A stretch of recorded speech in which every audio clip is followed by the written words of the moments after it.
Welcome to Dime Dive. Ever thought about how your financial choices today affect your future? Welcome to the world of personal finance, the art of managing money and securing your financial future. It's a realm where the choices you make can significantly influence your fiscal well-being.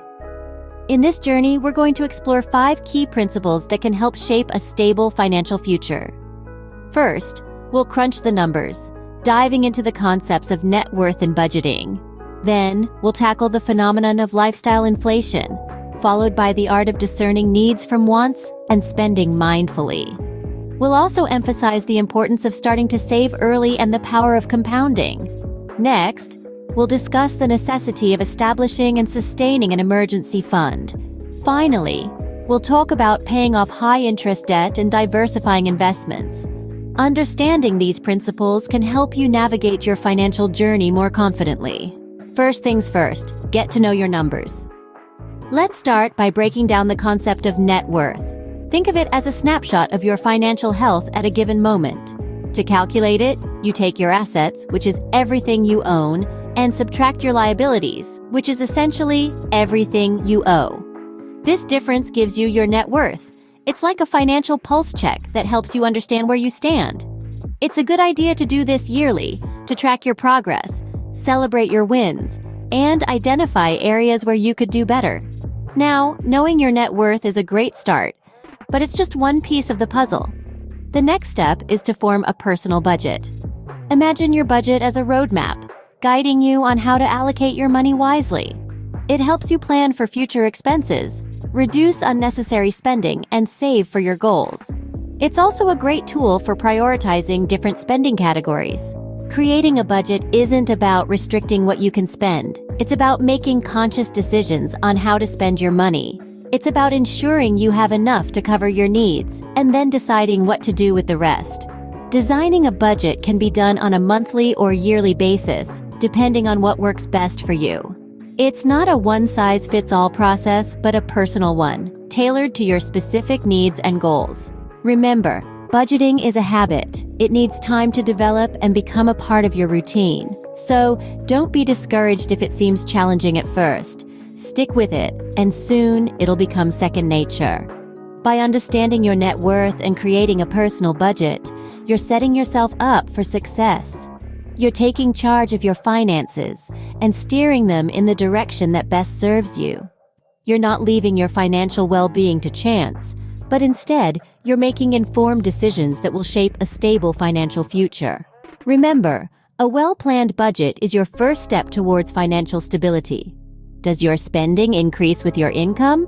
That's lifestyle inflation. It's a common phenomenon where, as our income grows, so does our expenditure. We upgrade our homes, buy fancier cars, dine at upscale restaurants, all because we can now afford to do so. But here's the catch. Unchecked lifestyle inflation can hinder your financial growth and stability. As your circumstances evolve, it's essential to reassess your personal budget. Are you spending more on wants than needs? If so, it's time for a financial reality check. Differentiating between needs and wants isn't always easy, but it's crucial.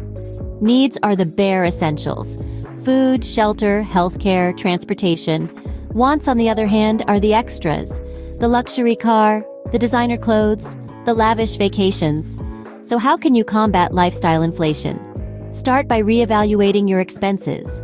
Prioritize needs over wants, and always ensure your spending aligns with your long-term financial goals. Avoid the trap of lifestyle inflation and make wise spending choices. Needs versus wants. Do you know the difference? This question may seem straightforward, but when it comes to personal finance, distinguishing between the two can be a bit of a challenge. And that's where mindful spending comes into play. Just to clarify, needs are those bare essentials for survival. Think food, shelter, healthcare, and transportation. These are the non-negotiables that you must account for in your budget. On the other hand, wants are those non-essential desires, often disguised as needs. That latest smartphone model, a designer handbag, or a vacation to a tropical island, those fall under wants. Now, there's nothing inherently wrong with wants. After all, we work hard and it's only natural to desire some level of comfort and luxury. However, it's vital to remember that wants should only be entertained once our needs are well taken care of. This is where mindful spending becomes paramount. It's about making intentional decisions with your money, prioritizing your needs first. Once your needs are met and you've set aside a portion for savings, that's right, saving for the future is also a need, only then should you consider allocating to your wants. This approach ensures that you're not sacrificing your financial stability for momentary pleasure. But how do you practice mindful spending? It all starts with self-awareness. Pay attention to your spending habits. Do you often find yourself making impulsive purchases? Do you buy things to keep up with the latest trends or to match the lifestyles of your peers? If so, it's time to pause, reflect, and reassess your spending decisions. Remember, every dollar spent on a want is a dollar less for your needs or your savings. So next time you're tempted to splurge on a want, ask yourself, is this purchase worth delaying my financial goals? In the grand scheme of things, mindful spending is more than just being careful with your money. It's about making choices that align with your financial goals and values. It's about understanding that every financial decision you make today has an impact on your financial future. Remember, mindful spending today paves the way for a secure tomorrow.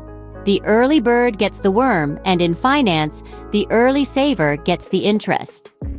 The concept of saving money is not a new one. Yet, its importance is often downplayed in the pursuit of immediate gratification. However, what if I told you that the secret to a comfortable future lies in the habit of saving early? Yes, you heard it right. Starting to save early for retirement or any long-term financial goal brings substantial benefits. Let's delve into the magic of compounding, which Albert Einstein once referred to as the eighth wonder of the world.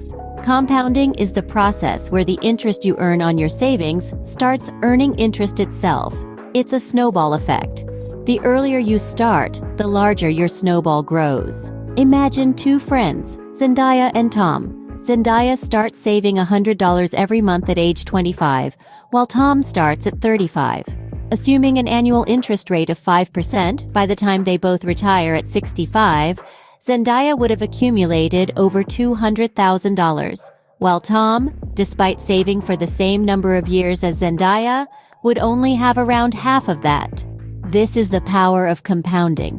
Zendaya didn't save more money, she just started earlier. Now you might be thinking, well, I can't save a large amount right now, but that's the beauty of starting early.